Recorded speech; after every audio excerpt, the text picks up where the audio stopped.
Good evening and welcome to State of Business on Art Television. I am Tamiru Nimzat. Let's have a look at the headlines. First week of May sees an influx of over 18,000 tourists. New Public Financial Management Act will be introduced soon, Minister says.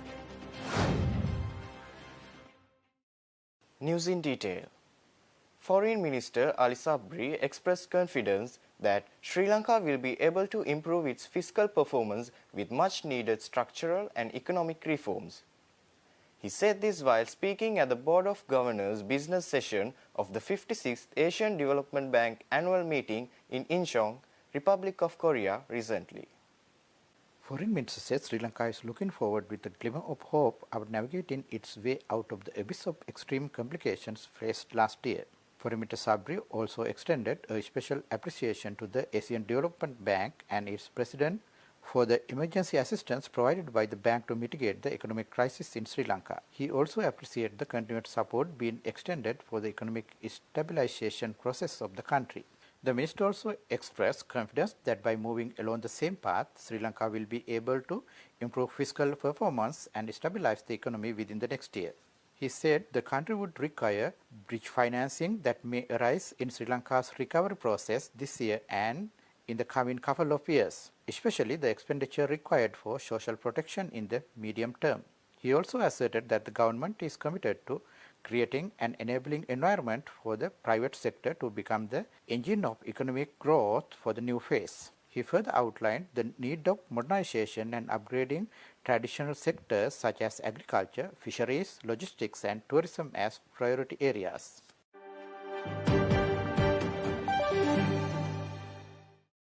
Sri Lanka has welcomed over 18,000 tourists during the first week of this month, with earnings from the industry reaching almost $700 million in the first 4 months of the year. This information was revealed to the public in a report released by the Central Bank of Sri Lanka recently. The country received 18,401 tourists during the first 7 days of the month, led by Indian travelers. It was followed by Russia with 10%, the United Kingdom with 7%, China with 5% and Germany with 5% travelers. The first week arrivals have also pushed the number to almost 500,000, propelling to the impetus to continue in the year 2023. After regaining its place as the top source market in the first week of May, India continues to grow, reflecting 26% travelers. It is to be noted that China has made it to Sri Lanka's top 10 source markets despite the slow start due to COVID travel restrictions. As per the IMF economic outlook, countries that are depending on Chinese travelers will benefit from the economic boom in China during this year.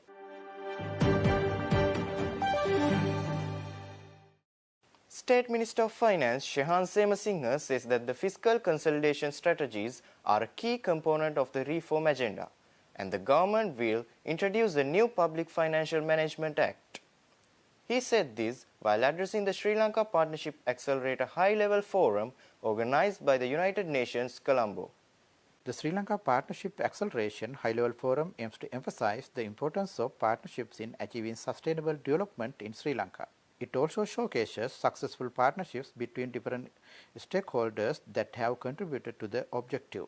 State Minister Semasinghe explained how Sri Lanka has taken bold steps to mitigate the harsh impacts on various sectors and communities while ensuring that the country's sustainable development priorities remain on track. He maintained how the government has prioritized an ambitious reform agenda centered on achieving microeconomic stability, debt sustainability, safeguarding financial stability and structural reforms. He said that steps are being taken to increase non-tax revenue, which is an important element in the fiscal consolidation process. He further said that state-owned enterprises reforms are being carried out for restructuring the most fiscally significant state-owned enterprises.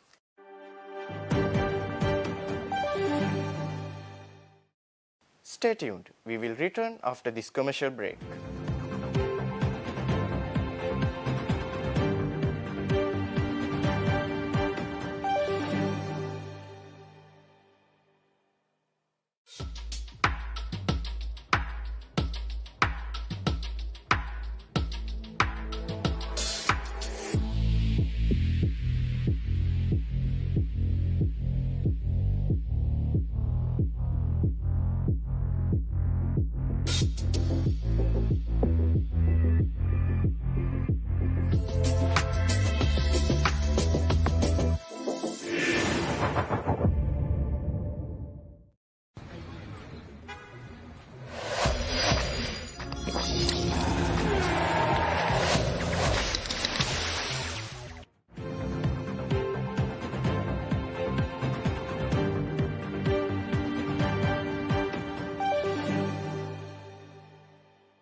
Welcome back after the break.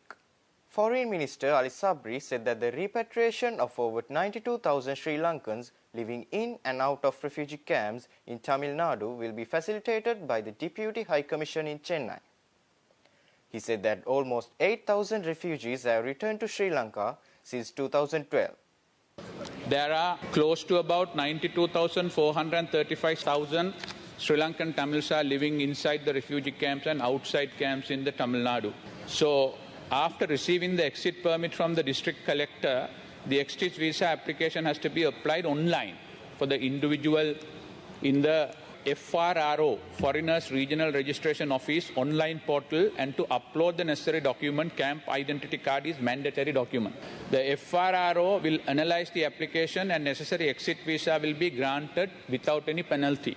The Sri Lankans who are living outside the camps could also return to Sri Lanka after directly approaching the UNHCR or at their own expense. Approximately a total of 7,935 refugees have returned to Sri Lanka since 2012 to date under the UNHCRC Refugee Repatriation Program and with the assistance of the Sri Lankan Deputy High Commission in Chennai. If any Sri Lankan living inside the refugee camp or outside the refugee camps in Tamil Nadu want to return to Sri Lanka voluntarily through the UNHRC or at their own expense, the Deputy High Commission of Sri Lanka facilitate the repatriation to Sri Lanka by issuing one-way travel document, one-way passport, free of charge. The above are the general procedure for Sri Lankan expatriate to voluntarily return to Sri Lanka. However, this procedure may slightly vary on case-by-case basis.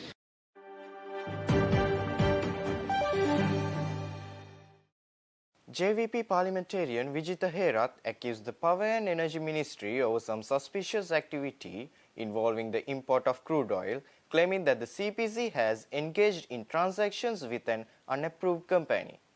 However, the subject minister responded denying the allegation, said that no funds have been transferred to any other account other than the approved by the Cabinet of Ministers. Cabinet අනුමැතිය ලැබුණේ ටෙන්ඩරයෙන් සුදුසුකම් ලැබුවේ coral energy සමාගම. හැබැයි 25 වෙනිදා ලංකාවට එන්නේ එක්සත් එමිරේට් රාජ්‍යයේ ජුවලරි ෂොප් එකක ලිපිනයක් තියෙන මේ පොන්ටුස් ට්‍රේඩින් DMCC කියන කම්පැනි.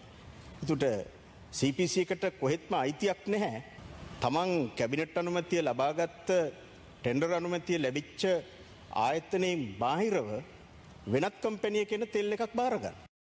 ඒ සමාගමට අයිතියක් තියෙනවා ඉල්ලන්න ඔවුන්ට ගනුදෙනු කිරීමේදී සම්බාධක පනවනවා වෙනත් රටවල් වලින්. ඔවුන්ට වෙනත් හේතුවක් නිසා යම් කිසි දෙයක් පනවනවා නම් ඔවුන්ට ඉල්ලීමක් කරන්න පුළුවන්. ඔවුන් ඉල්ලීමක් කරලා තිබුණා. ඒකට අපි නීතිපතිවරයාට යොමු කරලා තියෙනවා. නීතිපතිවරයා යම් නිර්දේශයක් දීලා තියෙනවා. ඒ අනුව අපි ඔවුන්ට දැනුවත් කරලා තියෙනවා. අපිට කිසි විදියකින් පුළුවන් කමක් නැහැ වෙනත් සමාගමකට මුදල් යොමු කරන්න.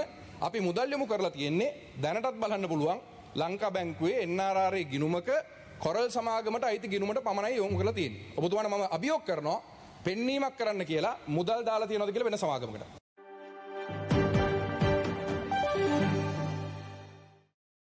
Public Utilities Commission Chairman Janaka Ratnayaka, who is waiting for a parliament voting to remove him from the post, says that the electricity users should receive an electricity tariff reduction of approximately 20%.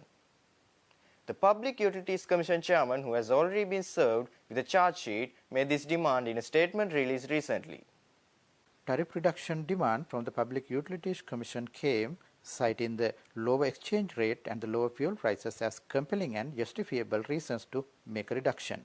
PUCSL chairman revealed that according to the tariff requested by Ceylon Electricity Board on the 5th of January, the board has estimated an electricity demand of 16,520 gigawatt hours for 2023, and the board also expects revenue of 722 billion rupees for CEB from energy sales. Ratnayaka said the official statistics through the 35% tariff increase suggested by the staff of UCSL earlier is in far with the actual demand forecast. The chairman explained it didn't materialize due to the majority of the commission members approving the CEB proposal as it is. He also said that the latest forecast by CEB showcases a reduction of 6% from the initial forecast in January. According to Ratnayaka, actual data shows in months March and April the actual generation to be 10% and 8% less than the initial forecast by CEB. He also said, accordingly, the latest forecast is also on the higher side and the actual demand for 2023 can be even lower.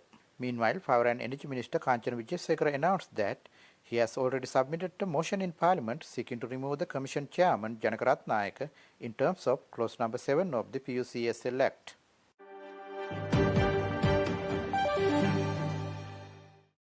Stay tuned for the stock update.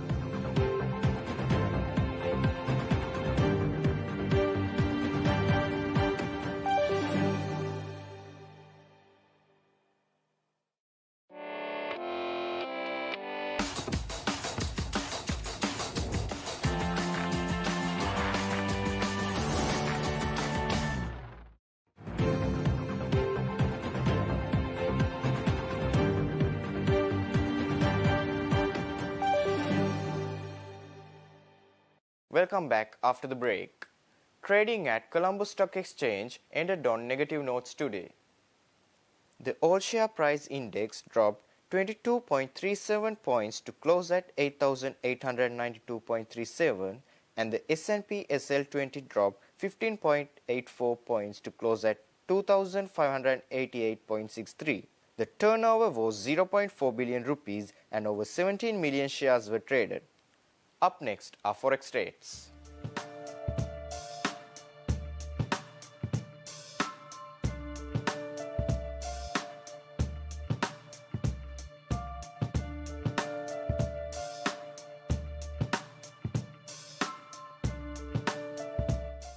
That's all our news for today. For this and more, subscribe to our channel on YouTube and follow us on Facebook. Take care and good night.